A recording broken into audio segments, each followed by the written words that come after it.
창세기 45장 1절에서 10절까지 말씀 우리 함께 합독하도록 하겠습니다.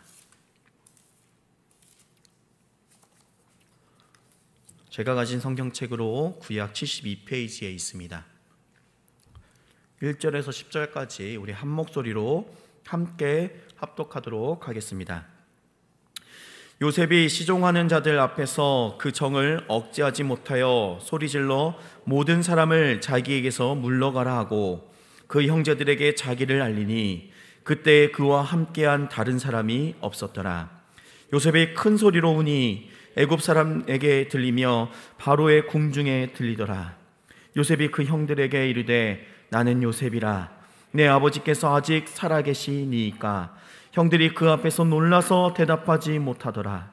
요셉이 형들에게 이르되 내게로 가까이 오소서.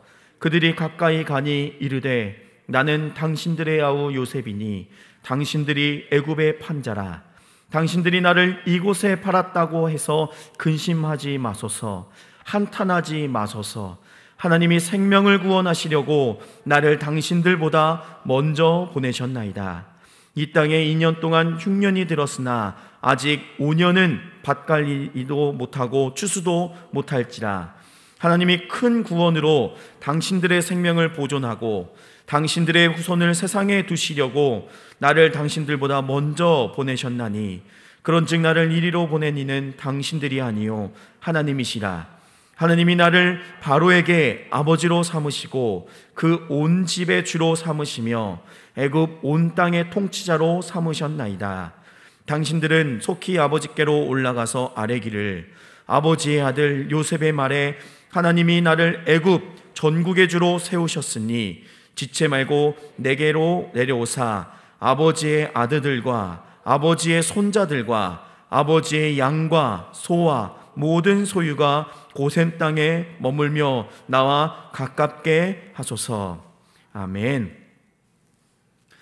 지금 대애굽 제국 총리가 된 요셉의 이야기 말미에 있는 내용입니다. 총리 대신의 저택에서는 위대하신 하나님의 크신 구속사의 일면을 우리가 볼 수 있는 상황입니다. 그것은 야곱의 아들 요셉이 아버지를 떠난 지 22년여간의 시간이 흐른 뒤 벌어진 사건이었습니다. 요셉은 17살의 소년으로 형들의 흉계 때문에 애굽에 팔려갔습니다. 그리고 그는 30세가 되는 때에 애굽의 총리가 되었습니다.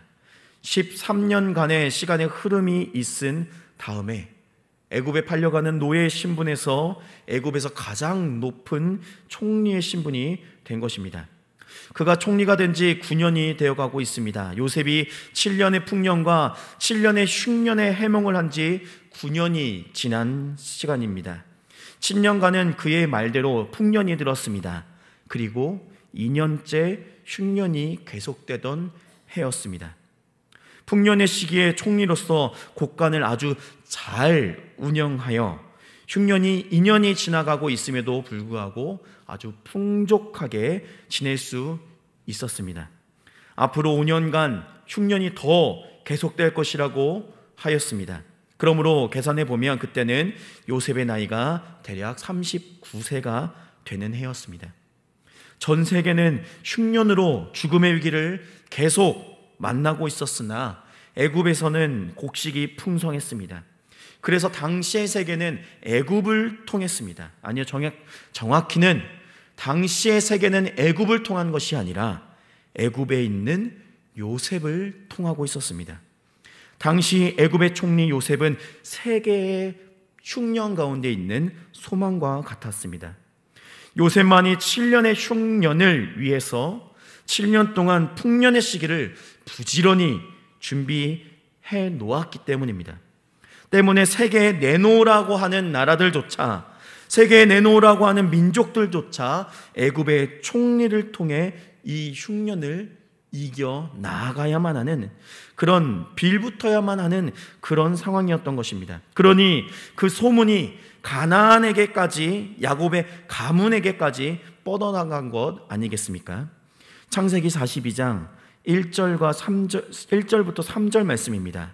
그때 야곱이 애굽에 곡식이 있음을 보고 아들들에게 이르되 너는 어찌하여 서로 바라보고만 있느냐.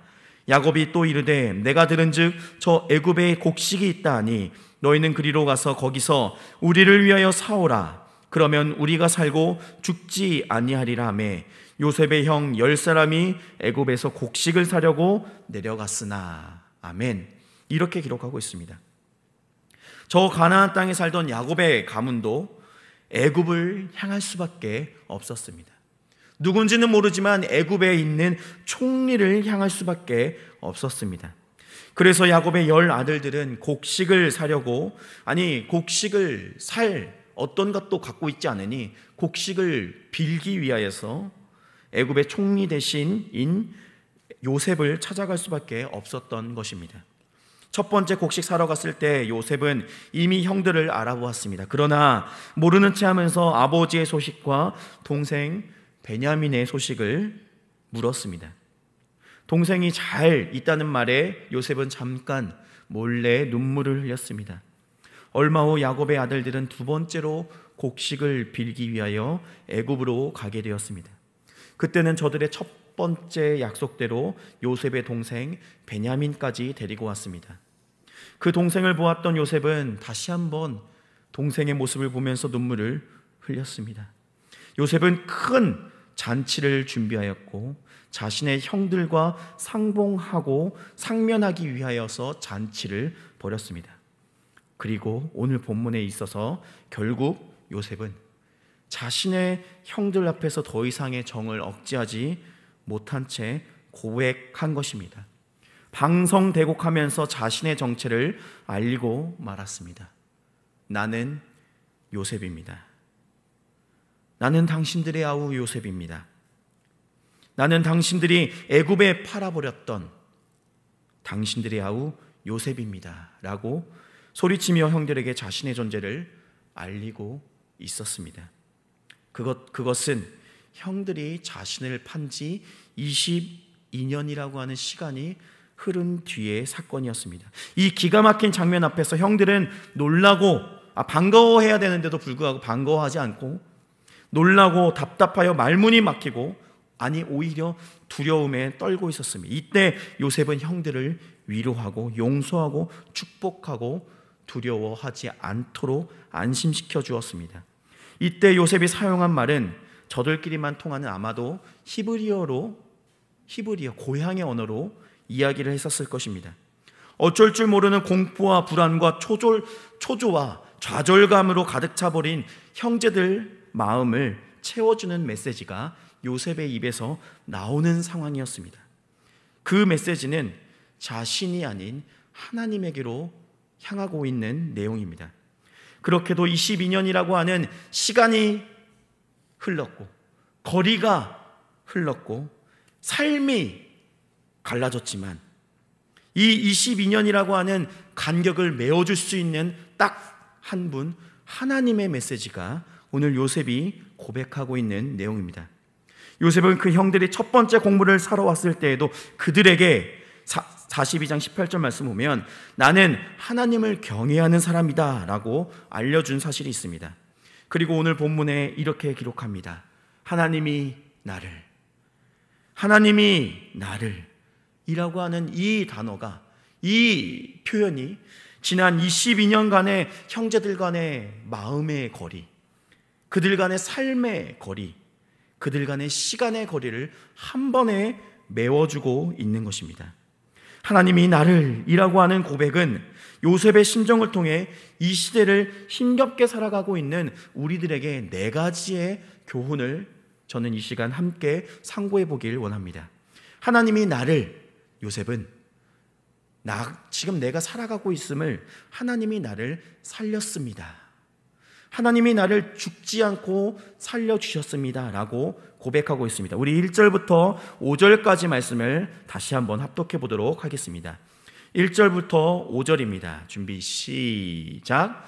요셉이 시종하는 자들 앞에서 그 정을 억제하지 못하여 소리질러 모든 사람을 자기에게서 물러가라 하고 그 형제들에게 자기를 알리니 그때 그와 함께한 다른 사람이 없었더라.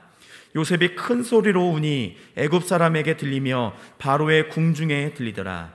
요셉이 그 형들에게 이르되 나는 요셉이라. 내 아버지께서 아직 살아 계시니까. 형들이 그 앞에서 놀라서 대답하지 못하더라.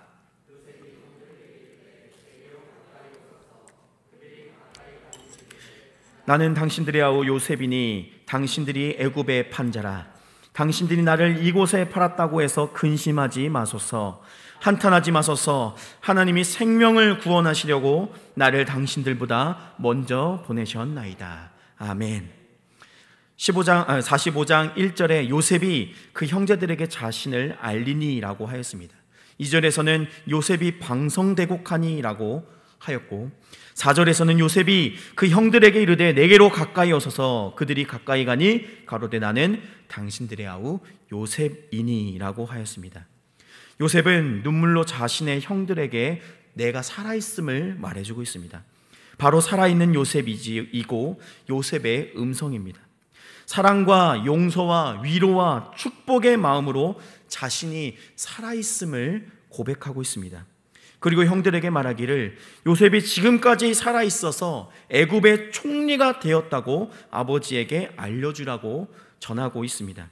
나중에 야곱은 자신의 아들 요셉이 지금까지 살아있다는 사실 앞에 행복을 노래하는 내용도 28절에 보면은 나와 있습니다.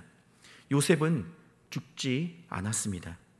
하나님의 꿈을 꾸었던 요셉은 살아있습니다. 요셉은 망하지 않았습니다. 요셉은 없어지지 않았습니다. 요셉은 건강하게 살아있습니다.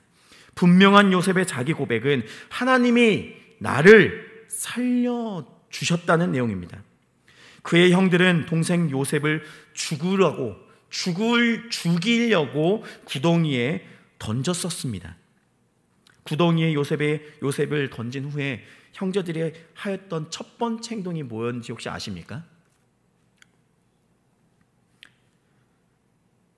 그래도 자신의 형제인데 형제를 구덩이에 던진 후에 형제들이 하였던 첫 번째 행동이 무엇인지 아십니까? 20절 말씀에 기록되어 있는데 37장에 구덩이 위에서 동생을 떨어뜨리고 구덩이 위에서 음식을 먹었었습니다.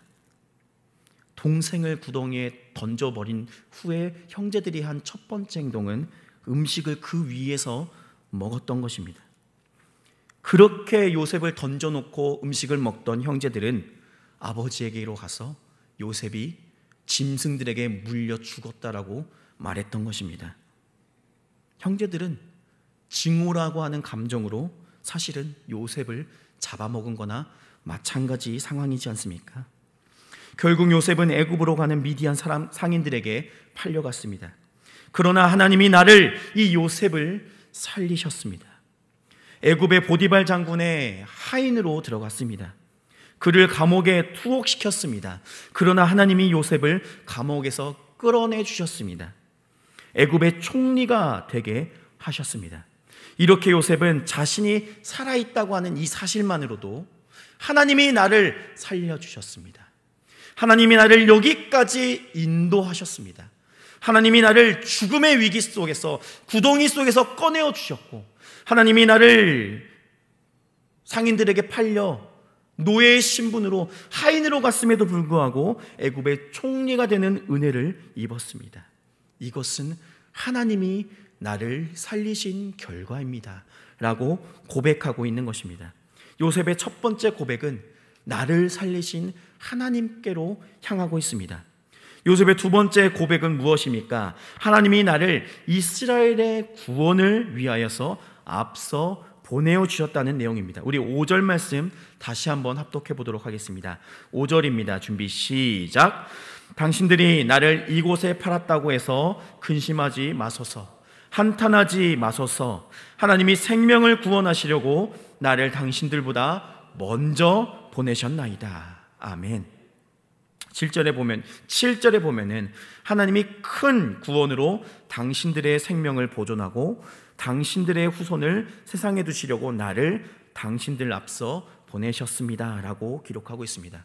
8절에서는 그런즉 나를 이리로 보낸 자는 당신들이 아니요 하나님이시라 라고 힘주어 말하고 있는 것입니다.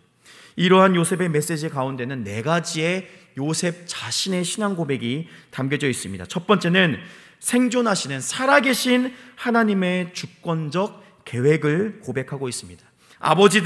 아버지보다 형제들보다 요셉 자신보다 앞서서 하나님의 높고 크고 넓으신 뜻이 먼저 있었다는 내용입니다.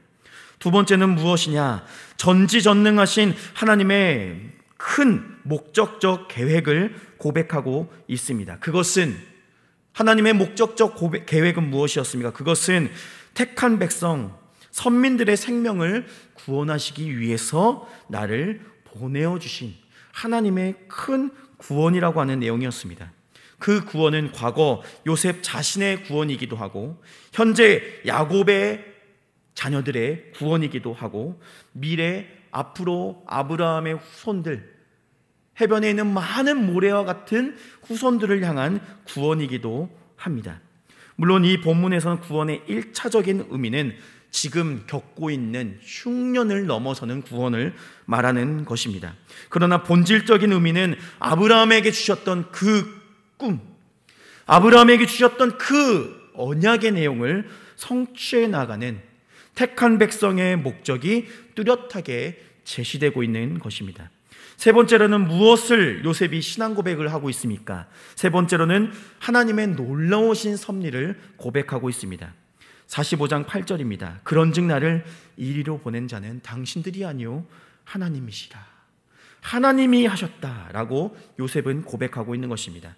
요셉을 향한 형님들의 시기, 질투, 증오, 구덩이에 던져졌고 상인들에게 팔렸고 보디발 장군의 집에서 청지기의 생활을 하였고 억울한 누명으로 투옥을 하였고 옥중에서 만난 두 장관과 그들의 꿈으로 인하여서 바로왕의 꿈을 해몽해 주었던 이 모든 것들이 하나님의 놀라운 섭리라고 하는 고백입니다.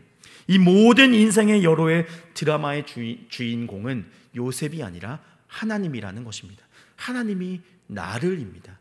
내가 하나님의 일을 하는 것이 아니라 주어와 목적어가 바뀌어서는 아니면 내가 하나님의 일을 하는 것이 아니라 하나님이 나를 이렇게 사용했습니다. 하나님이 나를 들어 사용하셨습니다.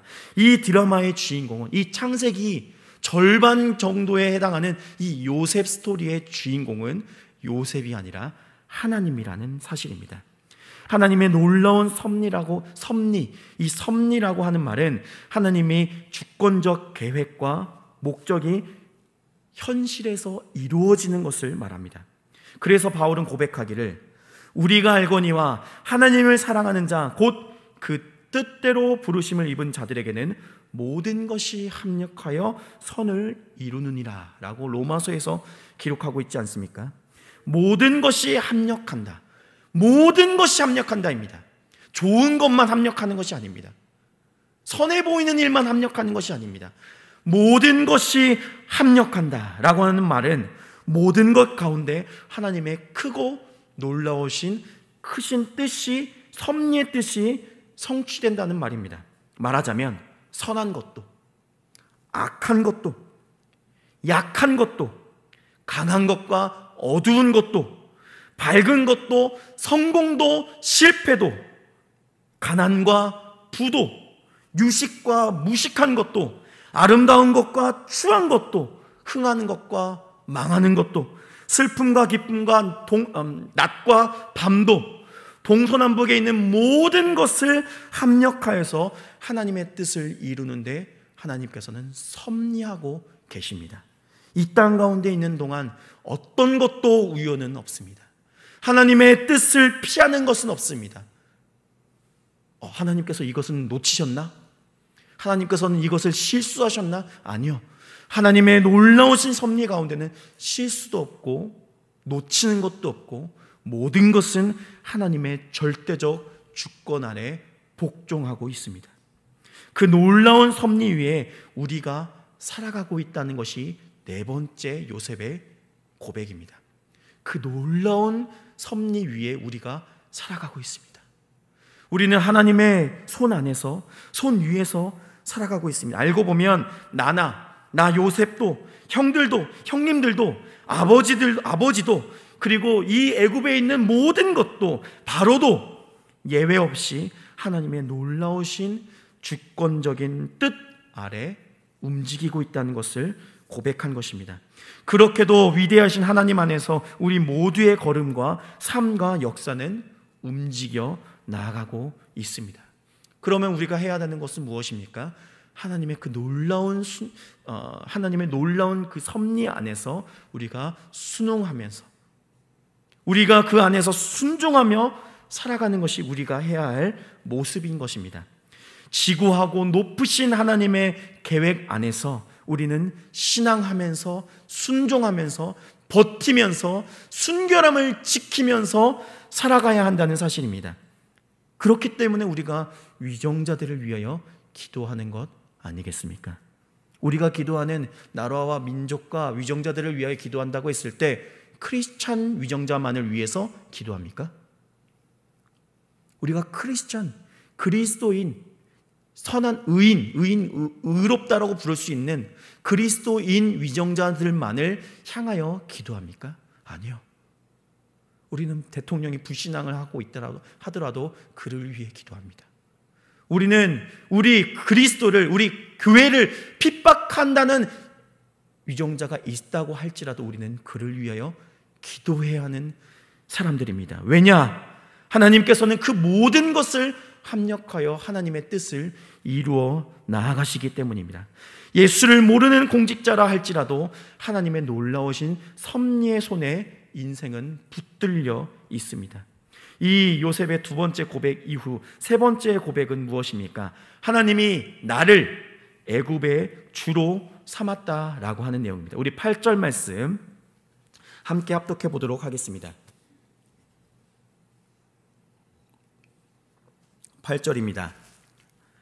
준비 시작. 그런즉 나를 이리로 보낸 이는 당신들이 아니요 하나님이시라. 하나님이 나를 바로에게 아버지로 삼으시고 그 온 집의 주로 삼으시며 애굽 온 땅의 통치자로 삼으셨나이다. 아멘. 9절에서도 보면 요셉의 말에 하나님이 나를 애굽의 주로 세우셨으니 라고 전달했습니다. 참 기가 막힌 일입니다. 그를 애굽의 총리로 세운 자는 바로 하나님이 아니라 애굽의 왕 바로 왕인데도 불구하고 요셉은 나를 이 애굽의 주로 세우신 것이 하나님이다 라고 고백하고 있는 것입니다. 분명 요셉의 손에 인장 반지를 끼워준 자는 애굽의 바로 왕이었습니다.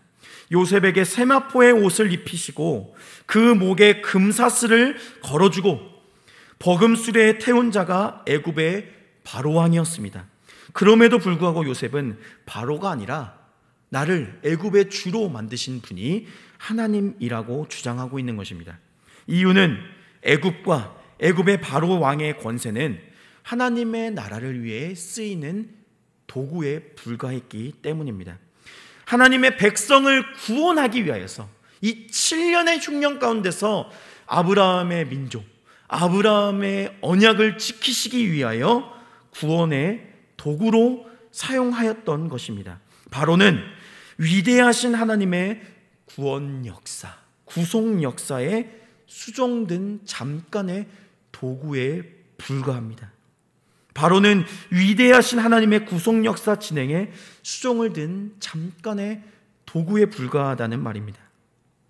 바로가 오기 전에 하나님은 벌써 요셉과 함께하고 있었습니다. 깜깜한 밤중에 요셉의 꿈을 통해 해와 달과 별들과 볏짚을 통해 요셉의 장래를 보여주었습니다. 풍요의 소와 삐쩍 마른 소의 모습을 통해 애굽의 미래를 보여주었습니다. 이스라엘의 미래를 보여주었습니다. 그 결과 바로는 이 바로 왕에게 요셉은 후속 조치를 취했을 뿐입니다. 바로 왕에게 하나님의 놀라우신 뜻을 보여주었을 뿐입니다. 그랬을 때 바로가 요셉을 총리로 만들어 주었습니다. 마지막으로 요셉이 형제들에게 알리고자 했던 사실이 무엇이었을까요? 이 말씀을 묵상하면서 마지막으로 요셉이 형제들에게 말하고자 했던 마지막 요점이 무엇이었을까요? 요셉은 형제들이 자신을 보지 말고, 요셉은 간절하게도 형제들이 자신을 보는 것이 아니라 하나님을 보길 원했던 것입니다. 풍년이 지나고 흉년이 찾아왔을 때, 본문에서 2장만 넘기면 있죠. 우리 42장 1절 말씀을 한번 찾아봅시다. 42장 1절 말씀 조금만 더 넘겨서 42장 1절입니다. 풍년이 지나고 흉년이 막 찾아왔습니다. 이때의 말씀입니다. 준비 시작. 그때 애굽에 곡식이 있음을 보고 아들들에게 이르되 너희는 어찌하여 서로 바라보고만 있느냐. 아멘. 지금 이 흉년의 상황에서 형제들은 무엇을 보고 있습니까? 아무런 방법이 없는 이 상황 속에서 흉년이 언제 끝날지도 모르는 상황입니다. 이제 막 흉년이 시작한 거 아닙니다. 흉년이 2년째가 되어가는 시간입니다. 이제 가만히 있으면 죽을 수밖에 없는 상황 속에서 형제들이 바라보고 있는 것은 무엇입니까? 서로를 바라보고 있습니다. 이때 야곱이 요셉의 형제들에게 어떻게 말했습니까? 아들들에게 이르되 너희는 어찌하여서 서로를 바라보고만 있느냐 라고 말했습니다. 곡식이 하나 없는 상황 속에서 형제들은 서로를 바라봅니다. 아무런 문제 해결의 능력이 없는 서로를 바라볼 뿐입니다. 그런 아들을 보며 곡식이 있는 애굽으로 가라. 너희는 곡식이 있다고 소문이 자자한 애굽으로 가라. 결국 애굽에 있는 누구를 형제들이 보고 있습니까? 곡식을 줄 수 있는 자를 보게 됩니다. 곡식을 줄 수 있는 능력을 갖고 있는 사람을 바라보게 됩니다. 애굽에 곡식을 줄 수 있는 능력, 허락할 수 있는 능력을 누가 갖고 있습니까? 왕의 인장의 반지를 차고 있는 요셉에게 있습니다. 그러니 형제들은 누구를 바라보겠습니까? 누구만 간절히 바라보겠습니까? 이 흉년의 시기 가운데서 형제들이 자신의 형제들 서로만 바라보면서 답이 없음을 하고 있었을 때 곡식이 있는 애굽에 가서 누구를 바라볼 수밖에 없겠습니까? 유일한 사는 길인 애굽의 총리를 바라볼 수밖에 없는 상황인 것입니다. 성도 여러분, 그런데 요셉은 형제들이 나를 바라보길 원치 않고 있습니다. 형제들이 목숨을 걸고 이 자리에 온 형제들이 나를 바라보길 원치 않고 있습니다. 요셉은 우리에게 단순히 이스라엘, 이 야곱의 가문에게 먹을 것을 주어 살게 된 이야기를 이 성경 창세기 45장에 기록한 것이 아닙니다. 단순히 야곱이 굶주린 가운데서 먹게 되었다라고 하는 이 팩트, 이 사실만을 전하려고 한 것이 아닙니다. 이 요셉의 이야기, 이 이야기의 진정한 의미는 구원을 이루시는 하나님을 바라보라는 내용인 것입니다. 흉년이 들었을 때 42장 1절에 야곱이 요셉의 형제들에게 바라보며 어찌 말하였었습니까? 너희는 어째 서로 바라만 보고 있느냐? 답답한 것입니다. 너희는 어째 서로 바라만 보고 있느냐? 그렇습니다. 만약 요셉이 하나님이 나를 이라고 하는 메시지를 전하지 않았다면, 오늘 45장에 하나님이 나를 이라고 하는 메시지를 요셉이 전하지 않았다고 한다면 형제들은 요셉만 바라봤을 것입니다. 와, 우리 막둥이였던 요셉이 잘 커서 우리를 살게 해주는구나 라고 생각했을 것입니다. 우리가 버렸지만, 우리의 막둥이였던 요셉을 죽음의 길로 몰았지만 요셉이 우리를 용서하고 살려주었구나 라고 생각했을 것입니다. 만약 요셉이 오늘 본문에 하나님이 나를 이라고 하는 메시지가 없었다면 말입니다. 이 메시지를 함으로 인하여서 형제들은 이제 깨닫는 것입니다. 우리가 잠깐 버렸지만 요셉이 우리를 구원하는 것이 아니라 요셉을 보내신 하나님이 우리를 또 구원해 주신 것이구나. 이렇게 고백하게 만들기 위하여 요셉은 내가 아닌 하나님이 나를 이라고 표현하고 있는 곳입니다. 요셉을 바라보고 있는 형제들에게 아니다, 나를 바라보지 마라, 내 위치를 바라보지 마라, 너희들에게, 당신들에게 곡식을 줄 수 있는 자를 바라보지 마라, 나를 인정하지 마라, 나를 보내신 여호와 하나님을 바라봐라, 나를 당신들을 통하여 애굽으로 보내신 여호와 하나님을 바라봐라. 내가 아닌 여호와다, 내가 하지 않았다, 내가 아닌 여호와를 바라봐라, 내가 아닌 하나님을 바라보라는 메시지를 요셉은 이 중요한 시기에 던져주고 있는 것입니다. 저는 주중에 가장 소중한 시간이 있습니다. 평일 주중에 바로 점심시간 이후에 카페에 내려와서 잠시 차를 마실 때입니다. 그때 목사님 옆으로 가서 이것저것 질문을 합니다. 목사님, 이런 상황이 있는데 이런 것에는 목회자로서 어찌 행동을 해야겠습니까? 질문을 하고 담임 목사님의 목회 경험에서 나오는 말씀에 귀를 열고 과외를 받는 시간이 가장 행복한 시간입니다. 이번 주에는 성도와의 관계 속에서 목회자의 역할은 무엇인가? 성도와의 관계 가운데서 목회자의 역할은 무엇인가에 대해서 질문을 했었습니다. 목회자는 성도와의 관계 가운데서 참 조심해야 한다. 너무 가까워도 안 되고 너무 멀어도 안 된다. 특별히 목회자는 성도와의 관계를 깊이 하는 것이 아닌 하나님과 성도와의 관계를 연결해주는 역할을 하는 것이 목사의 역할이다.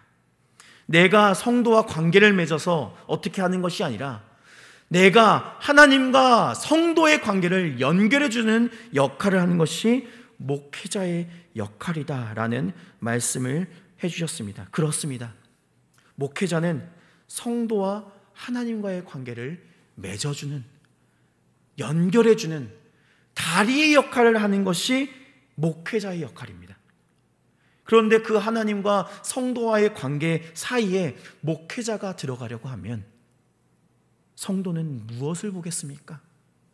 목회자를 바라보게 됩니다. 지금 본문에서는 어떻습니까?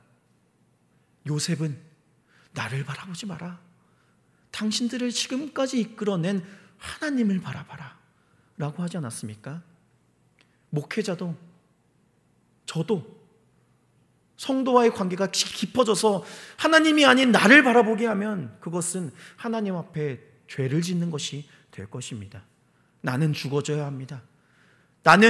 목회자는 하나님과 성도를 이어주는 역할을 하는 사람이 목회자란 사실을 또 이 한 주 동안 느끼고 깨달았습니다. 저 세례 요한은 어떠했습니까? 자신을 따르던 사람들이었습니다. 내 제자였습니다.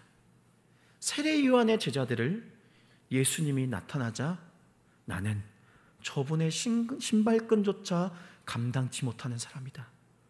저분은 세상 죄를 지고 가는 어린 양이다. 나는 무너지고 없어져야 되지만 저분은 흥해야 한다라고 고백했던 세례 요한을 보십시오. 예수님을 바라봐라. 이제는 내가 아닌 예수님을 바라보고 나는 썩어지고 없어져야 한다라고 고백했던 사역자가 세례 요한이었습니다. 지금 요셉이 바로 그러한 것입니다. 나를 바라보지 마십시오. 형님들, 나에게 왕의 반지가 있다 하더라도 나를 바라보지 마십시오. 나를 이리로 보낸 분이 바로 하나님이십니다. 요셉의 흉년 가운데 유일하게 먹을 수 있는 곡간을 가지고 있는 나를 바라보지 말고 나를 이리로 보내어 나에게 꿈을 꾸게 하여 나에게 꿈을 해석할 수 있는 능력을 주시어 이 흉년을 대비하도록 하신 하나님을 바라보십시오. 그러니 나를 바라보지 말고 형님들, 당신들 서로서로를 바라보지 말고 오직 여호와 하나님만을 바라보라고 하는 강력한 메시지를 요셉이 전해주고 있다는 사실을 기억하시기 바랍니다. 사랑하는 성도 여러분, 하나님이 요셉 자신을 살려주셨습니다. 하나님이 요셉을 선민 이스라엘을 앞서서 애굽 땅에 보내어 주었습니다. 하나님이 요셉을 애굽의 주로 삼아 주셨습니다. 이러한 모든 사건들은 하나님이 하신 일입니다.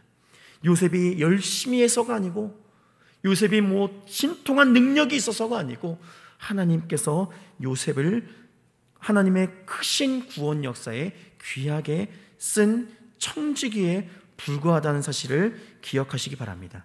바로 이것이 요셉 스토리입니다.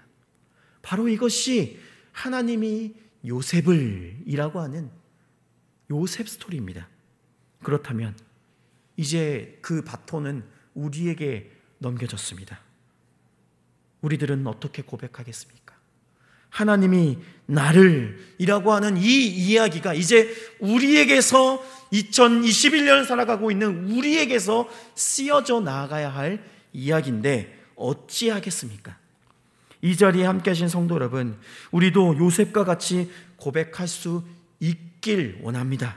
요셉은 7년의 흉년을 보내고 있는 가운데에도 하나님이 나를 이라고 고백하였습니다. 우리도 이 코로나 시대를 살아가고 있는 우리도 이 코로나가 만연하여 우리가 힘겹게 신앙생활을 하고 있는 지금 이 순간에도 하나님이 나를 이 시대에 살아가게 하셨다는 사실을 기억하시기 바랍니다. 불평만 갖고 불만만 갖고 왜 하나님께서 하필이면 나의 시대에 이런 일이 있게 하신 것일까라고 불평과 불만을 할 것이 아니라 하나님이 나를 이 어려운 시대에 이 코로나의 시기에 살아가고 교회 운동의 일꾼으로 세워졌다는 사실을 기억하시는 성도님들 되시길 바랍니다. 또 시간적으로는 코로나 시대가 있겠지만 하나님이 우리를 이 천안과 아산을 품도록 이 좋은 교회에 붙여주셨습니다. 하나님이 요셉을 통하여서 야곱의 가문이 구원받았던 것처럼 이 땅 가운데서 우리가 천안과 아산을 품은 이 좋은 교회로 부르심을 입어 우리가 이제는 요셉이 야곱의 민족, 아브라함의 민족을 구원하였던 것처럼 이제는 우리에게 천안과 산에 살고 있는 사람들에게 구원의 말씀을 증거할, 복음을 증거할 이 천안과 산을 성시화시키는 데 쓰임받도록 보내주셨습니다. 우연이란 없습니다. 우리가 우연히 코로나 시대에 살아가고 우리가 우연히 천안과 산을 품고 있는 좋은 교회에 보냄받은 것이 아닙니다. 이 자리에 계신 분들은 모두 좋은 교회의 비전을 갖고 좋은 교회의 비전을 같이 품고 같이 공동체화가 되어서 우리의 삶의 시작과 진행과 끝이 하나님에게 붙들려 있다는 사실을 고백하시기 바랍니다. 우리의 삶은 나의 것이 아닙니다.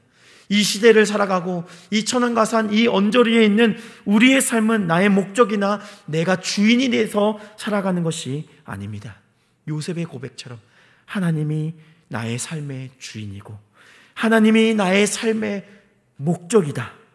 나는 그 목적 성취를 위해 쓰이는 청지기에 불과하다라는 사실을 고백해야 합니다. 그래서 요셉은 내가 먼저 나온 것이 아닌 하나님이 먼저 나왔습니다. 그래서 하나님이 먼저 나오고 다음에 내가 나왔고 그 다음에 나를 통해 이루신 사건이 기록된 것입니다. 하나님이 나를 당신들 앞서 이곳에 보내셨다. 하나님이 먼저 나와야 하고 그 다음에 우리가 나와야 하고 그 다음에 우리를 통해 쓰시는 하나님의 놀라운 역사가 기록되어져야 하는 것입니다. 이 사실을 가리켜서 바울은 고린도전서 3장에 이렇게 기록합니다.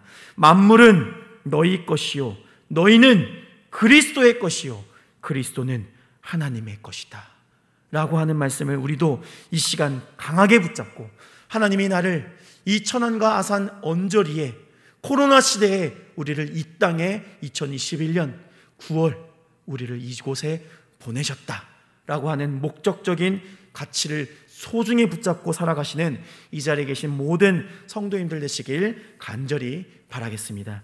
우리 이 시간 함께 찬양 하나 하고 우리 함께 기도하길 원합니다. 우리 오신실하신 주 이 시간 마음을 모아서 찬양하도록 하겠습니다.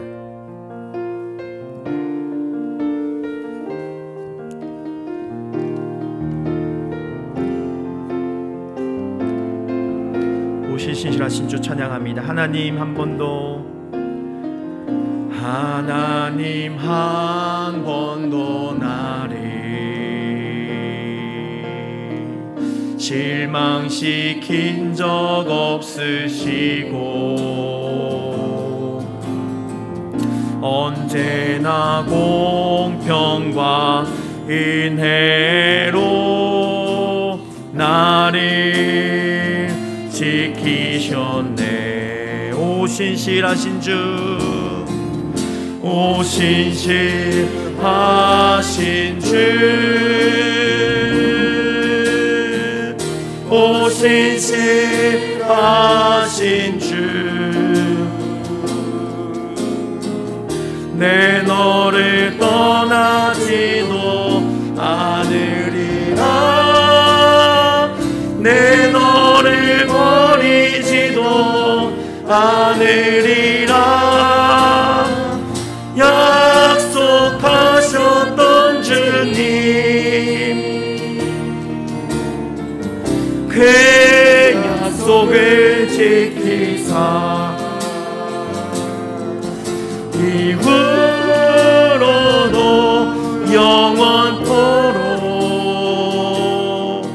나를 지키시리라 확신한. 우리 다시 한번, 하나님 한 번 더 나를, 하나님 한 번 더 나를 실망시킨 적 없으시고 언제나 공평과 은혜로 나를 지키셨네. 오 신실하신 주, 오 신실하신 주, 오 신실하신 주, 내 너를 떠나지도 않으리라, 내 너를 버리지도 않으리라. 약속하셨던 주님, 그 약속을 지키사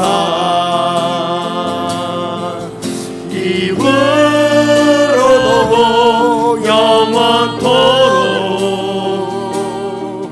나를 지키시리라 확신하네. 우리 이 시간 함께 기도하도록 하겠습니다. 우리는 하나님을 바라봐야 합니다.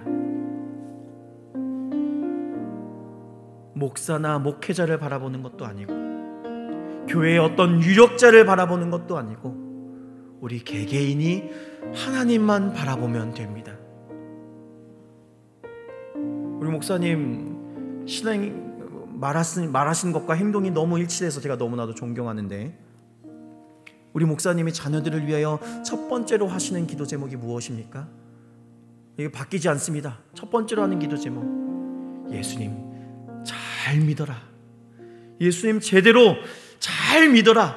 우리 목사님이 항상 하시는 기도 제목이 1번입니다. 그 사이에 다른 게 들어가서는 안 됩니다. 그 사이에 돈이 들어가서도 안 되고, 사업장이 들어가서도 안 되고, 그 사이에 어떤 인물이 들어가서도 안 되고, 그 사이에 가족이 들어가서도 안 됩니다. 하나님과 나, 하나님을 바라보는 나, 하나님과 나의 관계. 지금 요셉은 나의 혈육들에게 하는 가장 큰 메시지가 이것입니다. 나를 바라보지 마십시오. 하나님을 바라보십시오. 나를 바라보면 안 됩니다. 우리 이 시간 고백합시다. 하나님만 바라보게 해달라고. 다른 것 바라보지 말고 하나님만 바라보고 하나님께서 우리에게 주신 사명을 감당하게 해달라고. 이 전환과 선을 품으며 이 좋은 교회에 코로나 시대에 부름받은 것이 하나님이 나를 보내시고 하나님이 나를 통하여 하시고자 하는 일이 있다는 사실을 이 시간 우리 기도하면서 다짐하며 나아가도록 하겠습니다. 기도하겠습니다. 하나님 아버지, 감사합니다. 하나님이 요셉을 보내셨습니다. 하나님이 요셉을 애굽으로 보내셨고 하나님이 요셉을 애굽의 쥐로 만들어 주셨습니다. 이 시대를 살아가는 우리에게도 이 말씀이 적용됩니다. 하나님, 우리 대한민국에 나를 불러주셨습니다. 하나님이 나를 대한민국에 태어나게 하셨고 하나님이 이 좋은 꾀에 뿌리를 내리고 터를 짓게 하였습니다. 하나님이 2021년을 살아가게 하셨고 하나님이 우리를 코로나 시대 가운데서도 살아가게 하였습니다. 그 뜻 안에서 하나님의 놀라우신 섭리 안에서 하나님의 뜻을 구하며 사명을 감당하길 원합니다. 요셉이 하나님을 바라본 결과는 이스라엘 백성들이, 야곱의 백성들이, 아브라함의 백성들이 구원을 받는 구원으로 직결되었습니다. 이 시대를 살아가는 우리도 이 좋은 꾀에 털을 내리고 하나님을 믿는 조성으로서, 하나님을 믿는 성도로서, 하나님을 믿는 우리 좋은 가족들로서 하나님의 영광을 위하여, 구원 역사를 위하여 영혼 구령운동을 끊임없이 감당해 나가는 주의 권속들이 될 수 있도록 성령 하나님께서 우리와 함께하여 주시옵소서. 하나님께서 나를 붙들어 주시고 하나님께서 나를 인도하여 주실 것이라는 사실을 굳게 붙잡게 하여 주시옵소서. 아버지, 감사합니다.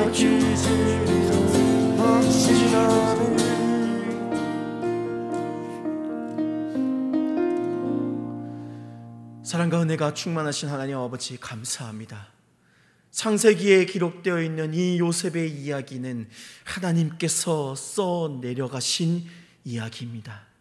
창세로부터 저 예수 그리스도께서 다시 오시는 그날까지 하나님께서 이 세상에 있는 모든 것을 써 내려갈 것임을 굳게 믿고 고백합니다. 주님께서 함께해 주옵시고 특별히 이 땅을 살아가고 이 시대를 살아가고 있는 주의 권속들과 주의 백성들에게 하나님께서 요셉에게 주셨던 그 능력과 그 은혜처럼 우리들에게도 은혜와 능력을 주옵시고 이 땅 우리 주변에 있는 수많은 하나님의 백성들, 하나님의 잃어버린 양들을 이 죽어가는 영원한 흉년과 같은 사망의 음침한 골짜기에서 인도하는데 귀하게 쓰임받는 주의 권속들 되게 하여 주시옵소서. 감사합니다. 이 오후 예배 가운데도 하나님께서 은혜의 말씀을 주시고 또 일천번제와 각종의 예물을 하나님께 드리게 하시니 참으로 감사합니다. 하나님의 나라를 위하여 귀하게 쓰이는 예물이 되게 하여 주시옵소서. 감사합니다. 우리의 구주 되시는 예수님의 이름으로 기도드립니다. 아멘.